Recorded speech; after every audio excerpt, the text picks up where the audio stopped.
Hello दोस्तों, welcome to exam runway. तो दोस्तों, आज हम आप लोग के सामने ऐसे टॉपिक के बारे में चर्चा कर रहे हैं जो इतिहास का सबसे मोस्ट इम्पोर्टेंट टॉपिक है और सबसे कठिन टॉपिक है।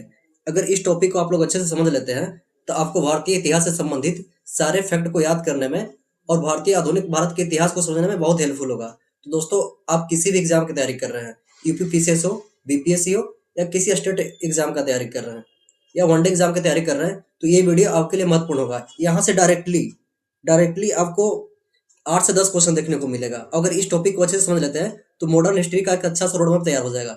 दोस्तों, इस वीडियो को आप लोग अंत तक देखिए और वीडियो को ज़्यादा से ज़्यादा शेयर कीजिए। तो चलिए हम लोग शुरू करते हैं। देखिए, हुआ क्या था। टॉपिक है भारत का गवर्नर जनरल। आप लोग बहुत बार किताब में पढ़े होंगे, बहुत कन्फ्यूज होता होगा। देखिए, जब ब्रिटिश कंपनी द्वारा 1600 ईस्वी में ब्रिटिश ईस्ट इंडिया कंपनी की स्थापना किया जाता है, तो उन्हें भारत में आया था। जब भारत में आया था तो व्यापारिक व्यापारिक अपना व्यापारिक पूर्ति के उद्देश्य के लिए यहाँ पे छोटी छोटी कंपनियों की स्थापना किया था। इसी के संदर्भ में कहा जाता है कि ब्रिटिश सरकार एक ऐसा देश है जिसका कभी सूर्यास्त अस्त नहीं हुआ था। सोचिए, एक छोटा सा देश, देखिए यहाँ पे मैप पे कितना छोटा सा देश है। इसके बारे में कहा जाता है इसका कभी साम्राज्य शुल्क का कभी अस्त नहीं हुआ। ठीक है। और ये ब्रिटिश औपनिवेशिक का सबसे मजबूत होने का कारण था कुशल नौकरशाही व्यवस्था। इसका जो नौकरशाही व्यवस्था था वो बहुत कुशल था। और इन्होंने भारत में ब्रिटिश गवर्नर जनरल और वायसराय के माध्यम से नियंत्रण को स्थापित किया। ठीक है। तो हम वही आज गवर्नर जनरल के बारे में पढ़ेंगे। आप लोग बार बार पढ़ते होंगे गवर्नर जनरल कौन है, वायसराय कौन है। तो इस टॉपिक को हम अच्छे से डिस्कस करेंगे। ठीक है। अब देखिए आता है गवर्नर जनरल वायसराय। देखिए, हुआ क्या था। 1764 बक्सर का युद्ध, जब बक्सर का युद्ध जीता था तो उसके बाद कंपनी ने शासन स्थापित करने के लिए बंगाल में गवर्नर जनरल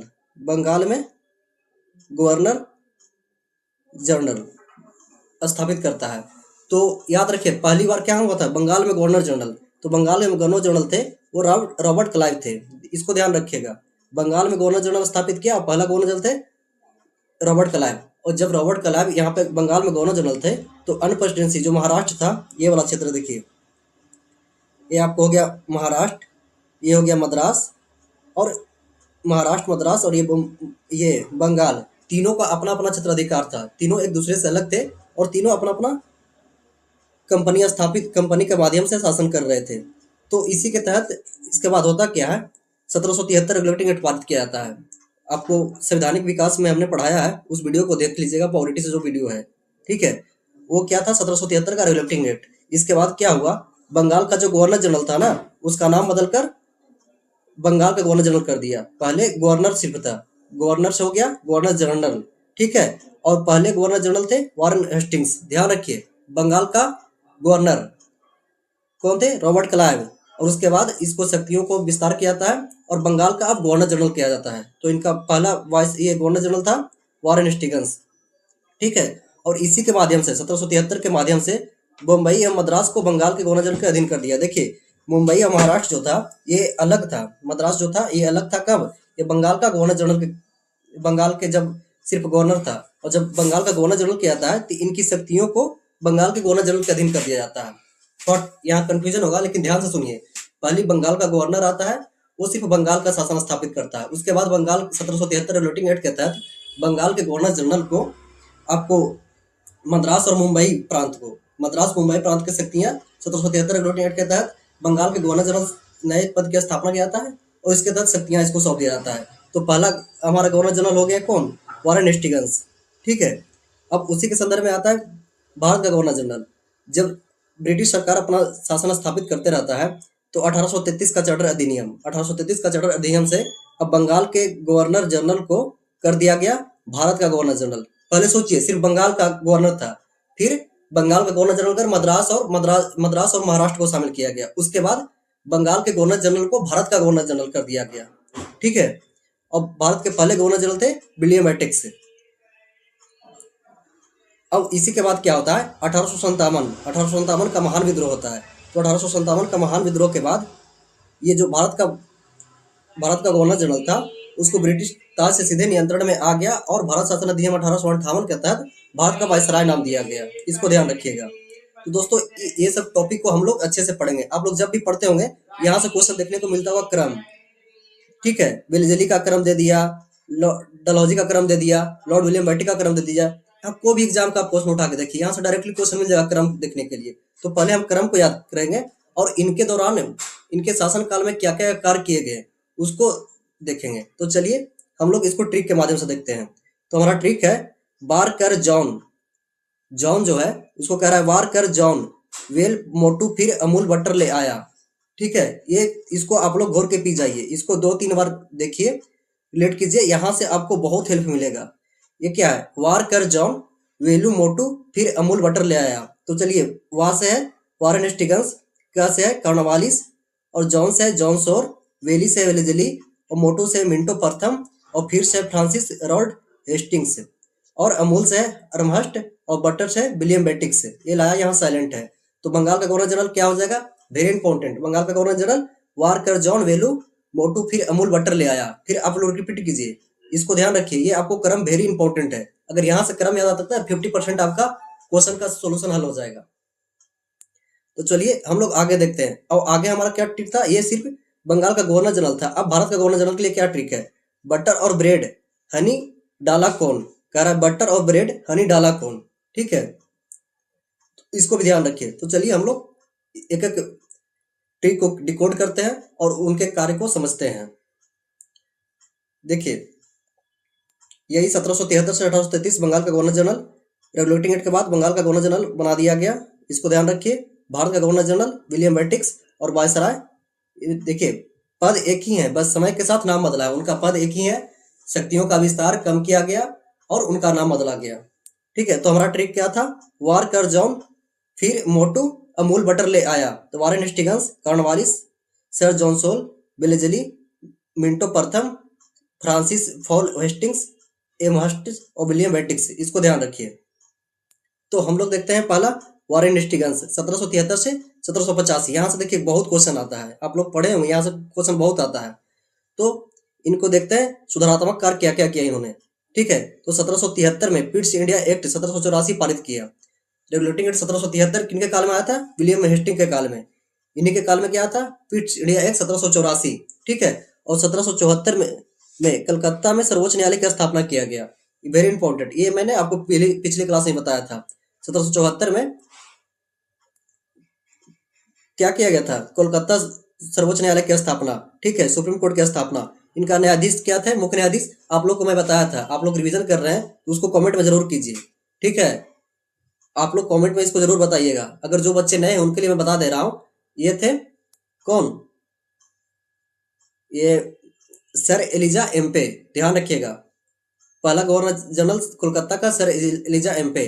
और इन्हीं के काल में क्या होता है, वारेन हेस्टिंग्स के काल में विलियम जोन्स के साथ एशियाटिक सोसाइटी ऑफ बंगाल की स्थापना। विलियम जोन्स जो थे वो एशियाटिक सोसाइटी ऑफ बंगाल की स्थापना करते हैं। ठीक है, कोड ऑफ जेंथू लॉ सांस्कृतिक और अंग्रेजी भाषा में अनुवाद किया गया, अनुवाद पर जोर दिया गया। और जिला स्तर पर दीवानी और फौजदारी अदालत की स्थापना की गई, वेरी इंपॉर्टेंट। तो इनके बारे में सुधारात्मक कार्य देख लिए। अब देखते हैं इन लोग दमनकारी कार्य क्यों किए। अच्छा, आप लोग देख रहे होंगे सुधारात्मक कार्य क्यों ब्रिटिश कर रहे थे। इनको ना ब्रिटिश ना भारत में पैठ जमाना चाह रहे थे। ठीक है, तो भारतीय एक वर्ग को खुश करने के लिए या दिखाने के लिए हम आपके सुधार के लिए आए। इन्होंने इसलिए या अपने प्रशासनिक सुविधा को बेहतर बनाने के लिए इन्होंने सुधारात्मक कार्य किए। अब इनका देखते हैं दमनकारी नीति क्या था। देखिए इन्होंने क्या किया, इनके काल में क्या था, मराठा युद्ध, वेरी इंपॉर्टेंट, 1775 से 1782 इन्हीं के काल में हुआ था। ठीक है, सालाबाई के संधि इन्हीं के काल में हुआ। द्वितीय मैसूर युद्ध, बहुत बार एग्जाम में पूछा है, वारेन हेस्टिंग के काल में। और रोहिला युद्ध इन्हीं के काल में हुआ। देखिए, एकमात्र गवर्नर जनरल जिस पर इंग्लैंड में महाभियोग चलाया गया, पूछता है एकमात्र गवर्नर जनरल बताइए जिनमें ब्रिटेन पर महाभियोग चलाया गया, तो ये थे वारेन हेस्टिंग्स। जब यहाँ से भारत से ये वापस लौट करके इंग्लैंड जाते हैं तो इनके ऊपर कई आरोप लगते हैं और इनको ऊपर आरोप जब लगता है तो इनको इंग्लैंड में महाभियोग चलाया जाता है। ठीक है, अब देखते हैं लॉर्ड कॉर्नवालिस। तो ये क्या था ट्रिक, कर वार हम लोग देख लिए। अब है क्या, कर, तो कैसे हो गया कॉर्नवालिस। 1786 से 1793। देखिए, सिविल सेवा का जनक किसे माना जाता भारत में, कॉर्नवालिस का। अस्थायी बंदोबस्त 1793 में लागू किए। ठीक है, हालांकि ये सब टॉपिक में विस्तार में पढ़ाऊंगा, लेकिन यहाँ से दे देगा कि इनके कार्यकाल में लागू हुआ था, ये इंपॉर्टेंट है। इसके बाद क्या है, न्यायपालिका कार्यपालिका का पृथकीकरण। ये बताइए, आपको डीपीएससी में पढ़ाया हूँ, किस आर्टिकल में है? तो आर्टिकल 50, बराबर कर दिए शक्तियों का पृथक्करण कर दिए। रिलेट करके पढ़िए, जहां रिलेट हो रहा है वहां पढ़िए। न्यायपालिका कार्यपालिका शक्ति का पृथक्करण हमारा आर्टिकल भारतीय संविधान के 50 में डीपीएसपी के तहत है। आर्टिकल 51 में क्या है? अंतर्राष्ट्रीय संबंध, ध्यान रखिएगा। ठीक है। सिविल सेवा निजी व्यापार से प्रतिबंध, इन्होंने क्या किया, जो सिविल सेवक थे, जो इंग्लैंड से आते थे, वो अपना ब्रिटिश कंपनी का तो व्यापार करते ही थे, साथ में अपना निजी लाभ के लिए अपना निजी व्यापार करते थे। तो इन्होंने क्या किया, जो ब्रिटिश सेवक थे या सिविल सेवक जो भी थे, इन्होंने उन पर निजी व्यापार करने पर प्रतिबंध लगा दिया। ठीक है। अब देखते हैं दमनकारी कार्य इनका क्या था। इनके काल में हुआ था तृतीय मैसूर युद्ध 1790 से 92। श्रीरंगपट्टनम की संधि इन्हीं के काल में होता है, तृतीय मैसूर युद्ध के बाद। और टीपू सुल्तान का पराजय होता है, ध्यान रखिएगा। वार कर हम लोग पढ़ लिए। अब तक क्या था? जॉन वार कर, ट्रिक याद करते चलिए। वार कर, वहां से क्या था? कमेंट में करते चलिए। तो कैसे कर्नवालिस हो गया और जॉन से हो गया सर जॉन सॉरी। 1793 से 1798 ईस्वी इन्होंने हस्तक्षेप की नीति अपनाया। ठीक है। खुर्दा युद्ध 1795, निजाम और मराठा के बीच इनके काल में हुआ था। देखिए, इनके काल में बहुत सा कार्य हुआ था, लेकिन हमको कहाँ देखना है? जहां से 99% क्वेश्चन पूछता है। पढ़ने बैठिएगा तो पूरा 22 रहा है, और गवर्नर जनरल पे ही आपको 10 दिन लगेगा। ठीक है। लेकिन हम लोग को वो चीजें पढ़ना है जहां से 99% क्वेश्चन पूछता है, और हम लोग कम समय में ज्यादा आउटपुट निकाल सके। चलिए, जॉन सोर हो गया। फिर उसके बाद था वेलेजली, लॉर्ड वेलेजली। इनका कार्य था 1798 से 1805। Very very important. देखिए, ये अवध है, ये हैदराबाद है, ये मैसूर है, ये तंजौर है। तो इन्होंने क्या किया था? सहायक संधि, सहायक संधि की स्थापना किसने की था? Lord Wellesley. सहायक संधि के माध्यम से क्या था? कोई भी देसी रियासत या देसी राज बिना अंग्रेज के सहमति से किसी दूसरे राज्य या किसी दूसरे देश के साथ सहायता या किसी प्रकार का सहायता संधि नहीं कर सकते थे। ठीक है। वो वेलेजली द्वारा लाया गया था। इनका मुख्य उद्देश्य क्या था? लोगों को शक्ति को कम करना, राज्यों की शक्ति को कम करना और अपना प्रभुत्व स्थापित करना। ठीक है। इस क्रम में क्या था? सहायक संधि के दौरान अपने जो देसी रियासत है या राज्य है, वो अपना निजी सिविल सेवा, निजी सैनिक नहीं रख सकते थे। ठीक है। सैनिक रखता था कौन? ब्रिटिश, और खर्चा देना पड़ता था इनको, राज्यों को। ठीक है। इन्होंने फोर्ट विलियम कॉलेज की स्थापना 1800 में किया। Very important. फोर्ट विलियम की स्थापना 1800 में। प्रेस पर सेंसरशिप लगाया 1799 में, ध्यान रखिएगा। और इन्हीं के काल में चतुर्थ आंग्ला मैसूर 1799 में हुआ, और टीपू सुल्तान की हत्या हो गई। देखिए, कर्नवालिस के काल में क्या हुआ था? थर्ड मैसूर युद्ध। ठीक है। और फोर्थ मैसूर युद्ध होगा टीपू सुल्तान के काल, ये वेलेजली के काल में, और टीपू सुल्तान का मृत्यु हो गया। अब देखते हैं क्या था? मोटू वार कर जॉन वेली मोटू। तो मोटू से क्या हो जाएगा? लॉर्ड मिंटो, 1807 से 1813। ठीक है। इनके काल में क्या होता? अमृतसर की संधि। अमृतसर की संधि जो हुआ था, इनके कार्य की प्रमुख घटना मानी जाती है। ये 1809 में हुआ था, महाराजा रंजीत सिंह के साथ। सतलज नदी और ब्रिटिश के पंजाब प्रांत के बीच हुआ था। ठीक है, इसको ध्यान रखिएगा। 1813 कंपनी का व्यापारिक अधिकार समाप्त कर दिया गया। लॉर्ड मिंटो के काल में ही क्या हुआ था? जब ब्रिटिश सरकार देखा कि यहाँ पे कंपनी का जो है और ये जो सिविल सेवक है, उन्हें ज्यादा व्यापार पर एक अधिकार कर लिया, तो 1813 में आया, कंपनी का एक अधिकार को समाप्त कर लिया। लेकिन दो चीज छोड़ा गया, चाय और चीनी। चाय और चाची, याद रखिए, चाची या चाय और चीनी को छोड़ करके कंपनी एक अधिकार को समाप्त कर दिया गया। ठीक है, इसको ध्यान रखिए। और ये पूरा एक अधिकार कब समाप्त किया था? 1833 एक्ट के तहत चाय और चीनी को भी समाप्त कर दिया जाता है। उसके बाद था हेस्टिंग्स, 1813 से 1823। तो सर्वोच्चता नीति के तहत हस्तक्षेप की नीति।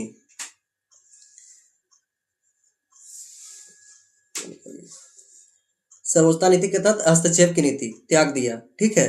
ये रैयतवाड़ी व्यवस्था और मालवाड़ी व्यवस्था इन्हीं के काल में हुआ था। रैयतवाड़ी, देखिए होता क्या है, अंग्रेज सरकार द्वारा कृषि से संबंधित अपनी गतिविधियों को चालू करने के लिए या अपनी प्रशासनिक नीतियों को अपनाने के लिए, कृषि बुराइयों को स्थापित करने के लिए, ब्रिटिश शासन में दोहन करने के लिए विभिन्न विभिन्न कृषि नीतियां अपनाई जाती है। मालवाड़ी, रैयतवाड़ी, अस्थायी बंदोबस्त, उसको हम लोग आर्थिक इकोनॉमिक्स में या ब्रिटिश आर्थिक उपनिवेशवाद में देखेंगे, अच्छे से देखेंगे। इतना ध्यान रखिएगा। रैयतवाड़ी व्यवस्था की शुरुआत और मालवाड़ी की व्यवस्था की शुरुआत किसके काल में हुआ था? हेस्टिंग के काल में। ठीक है। अब तृतीय आंग्ला मराठा युद्ध इन्हीं के काल में हुआ था। तो हम लोग अभी तक पढ़ चुके हैं। कहां तक? क्या था हमारा ट्रिक? फिर से ध्यान करते चलिए, इसको ध्यान रखिएगा, आपको क्रम याद होगा। क्या था? बार कर जॉन, वार कर जॉन, वेलू, मोटू, फिर अमूल, बटर लाया, बटर लाया। तो हम लोग कहाँ थे? वारकर, इसके बारे में पढ़ लिए, जॉन, वेलू, मोटू के बारे में पढ़ लिए। अब पढ़ते हैं ये मिंटो, मिंटो के बारे में पढ़ते हैं। मिंटो तो पढ़ लिए, फिर ये पढ़ लिए अमूल के बारे में पढ़ते हैं। मतलब ये लॉर्ड एमस्टन, इनका कार्यकाल था 1823 से 1828। प्रमुख घटना, प्रथम बर्मा युद्ध 1824 से 26। प्रथम बर्मा युद्ध, देखिए बर्मा युद्ध हुआ था, ये ध्यान रखिएगा। ये तो पूछेगा क्रम में लगाने के लिए, आपको यहाँ से पूछ देगा। याडम्बू की संधि, याडम्बू की संधि किसके काल में हुआ था? तो एमहर्स्ट के काल में हुआ था। और किसके कारण हुआ था? बर्मा युद्ध। देखिए यहाँ वर्मा और इसमें भी बा आ रहा है, तो शब्द को रिलेट कीजिए। यहाँ दे देगा क्या? मैसूर युद्ध दे देगा, यहाँ नेपाल के संबंध में, अफगानिस्तान के संबंध में। तो किसके संबंध में हुआ था? तो ये बर्मा के संबंध में हुआ था। इसको ध्यान रखिएगा, वेरी इंपॉर्टेंट, बहुत बार पूछा गया। देखिए असम हो गया, ये बर्मा हो गया, ये अराकान वाला क्षेत्र है। कब्जा, बैरकपुर विद्रोह 1824, भारतीय सैनिकों और समुद्र पार जाने के लिए मना कर दिया। हुआ क्या था? ब्रिटिश सरकार कानून लाती है और बोलती है कि अब जो सैनिक हैं उन्हें भारत से बाहर जाना पड़ता था। तो ब्रिटिश उस समय क्या था कि जो हिंदू और मुस्लिम वर्ग के सैनिक थे, उन्होंने समुद्र पार करने से उनके धर्म के खिलाफ माना जाता था। तो ब्रिटिश सरकार ने एक कानून लाया और बोला कि अब हर सैनिकों को भारत से बाहर या समुद्र पार जाने जाने का यह प्रावधान किया गया। इसी कारण में होता है बैरकपुर युद्ध। भरतपुर का अधिग्रहण 1826 में हुआ था। अब देखते हैं, ये बट्टर्स हो गया, विलियम बेटिक्स 1828 से 1835, वेरी इंपॉर्टेंट, ये मोस्ट इंपॉर्टेंट है। मैं जो आप लोग के करा रहा हूँ, पीवाईक्यू देखिए, पीवाईक्यू में कहाँ क्वेश्चन पूछा हुआ, जो पढ़ रहे हैं हम सही डायरेक्शन में पढ़ रहे हैं या नहीं। देखिए पढ़ने का सबसे अच्छा तरीका होता है कि हम पीवाईक्यू देखें। अगर पीवाईक्यू से हमारा क्वेश्चन बन रहा है तो हम समझ रहे हैं कि सही डायरेक्शन में पढ़ रहे हैं। बंगाल का अंतिम गवर्नर और भारत का प्रथम गवर्नर जनरल, ये क्या हो जाएगा? बंगाल का अंतिम गवर्नर हो जाएगा, भारत का प्रथम गवर्नर जनरल। ये सुधारात्मक कार्य क्या था? देखिए यहां से हमारा ट्रिक क्या हो जाएगा? बटर और ब्रेड, बटर और ब्रेड, हनी डाला कौन, हनी डाला कौन। अभी तक हम लोग ने क्या पढ़ा? अभी तक हम लोग ने पढ़ा बंगाल का गवर्नर जनरल। अब क्या पढ़ रहे हैं? भारत का गवर्नर जनरल। तो इसका ट्रिक है बटर और ब्रेड, हनी डाला कौन। बटर और ब्रेड है, उसमें हनी कौन डाला, इसको ध्यान रखिए। तो देखते हैं, ये बंगाल का अंतिम गवर्नर और भारत का पहला गवर्नर जनरल थे। सुधारात्मक का सती प्रथा का अंत, वेरी इंपॉर्टेंट। 1829 में क्या होता है? इन्होंने सती प्रथा का अंत करते हैं। राजा राम मोहन ने इसके लिए जोर शोर से सहयोग दिया और एक क्रांतिकारी पहल किया। तो राजा राम मोहन के सहयोग से सती प्रथा का अंत 1829 में विलियम बेटिक्स के काल में किया गया। इसको ध्यान रखिएगा। ठगी प्रथा का अंत, ये कर्नल सलीमन की सहायता से, वेरी इंपॉर्टेंट, ये भी दोनों पूछता है। शिक्षा सुधार, मैकाले की सिफारिश पर अंग्रेजी शिक्षा बनाया गया। देखिए 1835 में क्या होता है? मैकाले शिक्षा आती है। वो विवाद चलता रहता है कि भारतीय शिक्षा अंग्रेजी में दिया जाए या इंग्लिश में दिया जाए। एक आंग्ला प्राच्य विवाद पढ़ेंगे हम लोग शिक्षा संचालक विवाद में। आंग्ला वाले बोलते हैं क्या कि ये शिक्षा का माध्यम जो हो अंग्रेजी हो, और प्राच्य वाले बोलते हैं शिक्षा का माध्यम भारतीय भाषाओं में हो। तो इसी को विवाद लेकर के मैकाले के आधार पर शिक्षा के माध्यम 1835 में बनाया जाता है। कोलकाता मेडिकल कॉलेज की स्थापना, इसको ध्यान रखिएगा। हमारा ट्रिक क्या चल रहा है? बटर और ब्रेड, हनी कौन डाला। ठीक है, तो राजा राम मोहन राय, ठगी प्रथा का दमन सलीमन के द्वारा, शिक्षा सुधार, तीन तो वेरी इंपॉर्टेंट है। इसको देखिए, और उन्होंने क्या किया? 1831 में मैसूर, 1884 में कुरु का विलय कर लिया, वेरी इंपॉर्टेंट। अब भारत का गवर्नर वही था। बटर और ब्रेड, हनी डाला कौन। देखिए विलियम बेटिक्स, ऑकलैंड, एलनब्रो, हार्डिंग्स, डलहौजी और कैनिन, इसको ध्यान रखिए। क्रम में पूछ देगा, डायरेक्ट पूछेगा, डलहौजी दे देगा, क्रम में लगाइए। निम्नलिखित में से पहला क्रम कौन था? Canning, Dalhousie, Hardinge. तो आप लोग देख लीजिए, इसको याद रखिए, बटर और ब्रेड, हनी डाला कौन। ठीक है, अब देखते हैं लॉर्ड ऑकलैंड के बारे में। 1837 से 1842, प्रथम अंग्ला अफगान युद्ध, ये इनके काल में 1839 से 42 तक हुआ था। हालांकि ये असफल गवर्नर थे। ठीक है, त्रिपक्षीय संधि, रंजीत सिंह और शाह शुजा के बीच शेरशाह सूरी मार्ग का निर्माण। देखिए जीटी रोड का जो शेरशाह सूरी में निर्माण कराया था ना, एक्चुअली उसका जीटी रोड का नामकरण और फिर से मरम्मत ऑकलैंड के काल में किया था, वेरी इंपॉर्टेंट, इसको ध्यान रखिएगा। अब देखते हैं लॉर्ड एलनबरो, इनका कार्यकाल था 1842 से 1884। दास प्रथा का अंत करते हैं 1843 के एक्ट के द्वारा। ठीक है। सिंध पर विलय 1843 में चार्ल्स नेपियर के नेतृत्व में। वेरी इंपॉर्टेंट, यहाँ से क्वेश्चन पूछेगा सिंध पर विलय किसके नेतृत्व में किया गया था। या तो एलन बोरो दे देगा, गवर्नर उस समय कौन थे, या उसको नेतृत्व करता थे तो चार्ल्स नेपियर। नेपियर ने कहा जाकर आक्रमण किया, तो नेपियर ने सिंध पर विलय किया, इसको ध्यान रखिएगा। ग्वालियर के साथ युद्ध इन्हीं के काल में होता है। अब आते हैं एक लॉर्ड हार्डिंग 1844 से 1848। तो हमारा इसका ट्रिक था हनी, हनी से हार्डिंग हो जाएगा। युद्ध प्रथम अंग्ला सिख युद्ध 1845 से 46 में सिखों की हार हुई। लाहौर की संधि, युद्ध समाप्ति हुई। इन्हें सामाजिक सुधार इसको ध्यान रखिएगा। देखिए आप लोग को टॉपिक एक दो बार देखिए, वीडियो एक दो बार रिकॉल कीजिए। जो नए लोग पढ़ रहे हैं, जो हालांकि जिनको पढ़ा हुआ होगा उनके लिए सही, जो नए लोग पढ़ रहे हैं उनको दिक्कत होगा, तो आप लोग वीडियो को 2-3 बार देखिए। टेलीग्राम चैनल में टेलीग्राम ग्रुप में वहाँ पीडीएफ मिल जाएगा, पीडीएफ को वहाँ देखिए और समझिए। इसके बाद भी अगर कोई डाउट लग जाता है, अब 2 बार वीडियो देखिए। जिनको डाउट है 2 बार देखिए, पीडीएफ पढ़िएगा। उसके बाद भी कोई डाउट है कमेंट कीजिए, कमेंट के माध्यम से आपको सही डाउट क्लियर किया जाएगा। दोस्तों यहाँ पे जो भी मटेरियल दिया जाएगा एग्जाम ओरिएंटेड रहेगा, PYQ बेस्ड रहेगा। आप चाहे किसी भी एग्जाम की तैयारी कर रहे हैं ना, मैं लिख के दे रहा हूँ, यहाँ से आप क्वेश्चन बैंक उठा के दे दीजिए। डायरेक्टली कम से कम 5-6 क्वेश्चन, इनडायरेक्टली यहाँ से 8 से 10 क्वेश्चन बनते हैं। हम हिस्ट्री में अभी उसे टॉपिक का डिस्कस करेंगे। किसी भी एग्जाम का सबसे कोर पॉइंट मॉडर्न हिस्ट्री होता है। मॉडर्न हिस्ट्री किसी भी, अगर पीसीएस याद है ना, तो पीसीएस से 15 से 20 क्वेश्चन आता है। तो 2-4 टॉपिक ऐसा होता है, वहां से 70% क्वेश्चन रिपीट करते हैं। तो पहले वही टॉपिक को देखेंगे। उसी क्रम में मेरा पहला था गवर्नर जनरल, ठीक है। अब इनका सामाजिक कार्य क्या होता है। नरबली प्रथा पर रोक, उड़ीसा और खोंड में जनजाति प्रचलित पर रोक लगाए। देखिए उड़ीसा में क्या था, उड़ीसा में खोंड जातियों द्वारा नरबली प्रथा चलाया जाता था। तो लॉर्ड हार्डिंग में इसे मानवीय अमान्य करार देते हुए इस पर रोक लगाया। नमक कर को कम किया। रविवार की छुट्टी, जो हम लोग रविवार की छुट्टी मनाते हैं ना, लॉर्ड हार्डिंग के काल में ही शुरू हुआ था। देखिए इसको ध्यान रखिएगा, मतलब 1857 की क्रांति से पहले रविवार की छुट्टी शुरू हुआ था, इसको ध्यान रखिएगा। अब आते हैं लॉर्ड डलहौजी, तो ये था डाला हनी, हनी पढ़ लिया हम लोग। अब डाला, तो ये आधुनिक भारत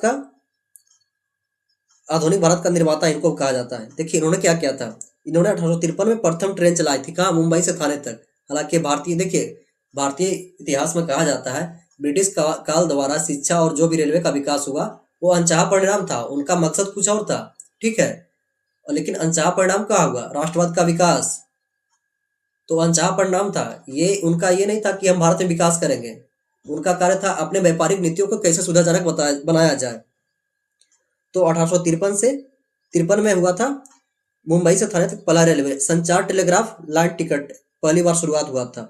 ये आपको हुआ था कलकत्ता से लेकर के आगरा तक, इसको ध्यान रखिएगा।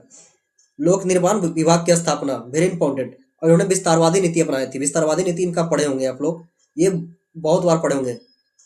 ये 1848 संबलपुर, उदयपुर, झांसी, नागपुर का विलय किया। इन्होंने विस्तारवादी नीति के तहत विलय की नीति अपनाई।